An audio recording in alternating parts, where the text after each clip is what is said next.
Okay, finally picked up another one of these totes to put another pack of batteries in there. It's able to shove all 24 into the bottom. But anyway, this makes it a little easier to open up and service because you can see everything. So I might just keep them 3 separate totes of 24. This is heavy. I mean, it doesn't look like a lot, but that's lead acid batteries. It's heavy. So I just strung them together. I checked them real quick, make sure none were dead by just taking this automotive fan, hook them up to each one. I mean, that fan just ripped to life. Each one of those batteries, they've been sitting for like, I don't know, 8 months, 10 months. So they seem to hold pretty good when they're just sitting there. But I'm going to go take these out there. I'm going to use that diode, 3-phase diode rectifier that I repurposed into a triple isolation diode. So one leg of that's going to feed this pack of batteries, and then these batteries are not going to be feeding the heat pump out there. These are going to be like for reserve or for testing and things like that. But I'm going to get them on there so they just slowly get topped off and this kind of stay topped off. Wow, that's heavy. It's got to be over 200 pounds. And I just got a nice surprise, so I just took down this pack off the top of that pack. There's a bunch of water in there. How did that happen? Now this conduit has been open. We had some storms, but I mean, come on. 1/2-inch conduit, how much rain really splashed in there? Unless it ran off the top right in there like a fucking funnel. Now I gotta drain that out somehow. So I want to show you guys a little trick I came up with for battery isolation for the power coming from the solar here.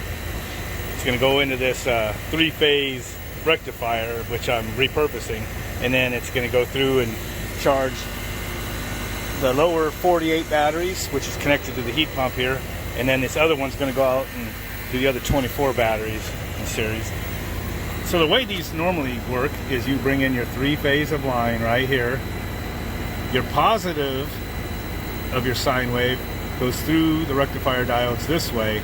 So each time each leg is positive, the positive goes this way, and then the negative, is going this way, the return or whatever. So what I'm doing is I'm just repurposing it. I'm actually only using 3 diodes in it so the other 3 aren't getting used at all. So I'm taking my power from the disconnect from the solar into the minus terminal right here, and then it flows this way connects to one diode output, to the second diode output, and the third diode output.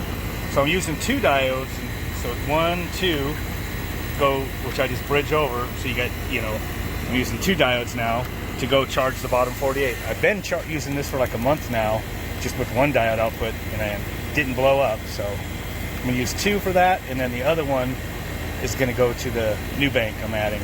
And that's the way I'm going to get my battery isolation. That explains why all the batteries fit in the bottom. I accidentally got a tote that's just barely bigger than that one. Well, shit. So, hopefully it doesn't block too much airflow right there.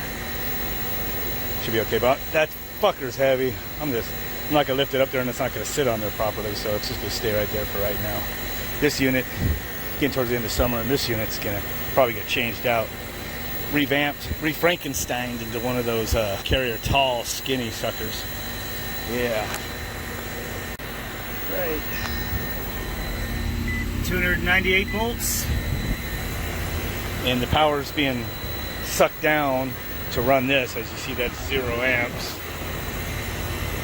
coming because the solar is able to run the AC unit. Go off 9 amps on utility without the solar. So, and the sun's down quite a bit, so it's not at full output, but it is enough to run the AC still. 0 amps off utility. And it looks like the bus is about 298. But the thing is, as those batteries drain down that are tied to this is isolated through that diode bridge rectifier I'm using. So whatever this peaks up to, it'll stay until I use it for something.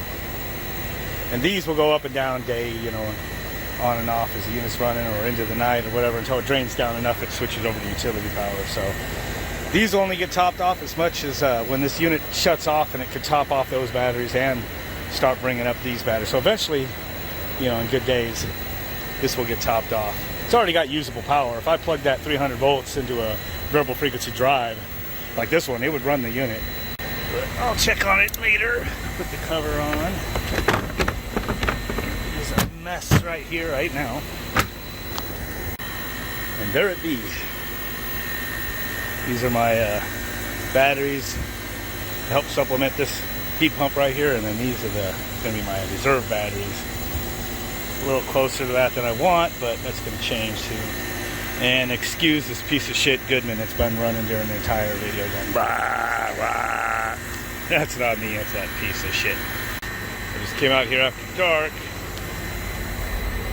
and these batteries got up to 296. I don't think they really charged at all. This unit's been running. So tomorrow in the morning, when the sun first starts coming up, is usually when it starts adding to the batteries, and then this just runs on and off. We'll see if it gets that voltage to go up at all. What is that? It is about 12:50 in the afternoon, and this unit's been mostly just running on first stage and high sun, so the battery should start to get filled up, since solar is making more power than this unit requires on first stage. So reserve battery pack is now up to 308 volts, which is probably dead equal with the other banks. But then what will happen is when those batteries start being drained to supplement this, when the sun starts going down, these batteries will stay at their peak charge. So come back later, we'll see what these get up to. If everything's hooked up right anyway, and that diode rectifier I've converted into a battery isolator, you know, it's working right, we should see later on in the day that these batteries will hold what they were charged up to, and then these ones will go down. I want to order some panels to install in these, so I can just look and see what the voltage is. But it's pretty hard to find like the real cheap ones on Amazon that are like this kind of voltage.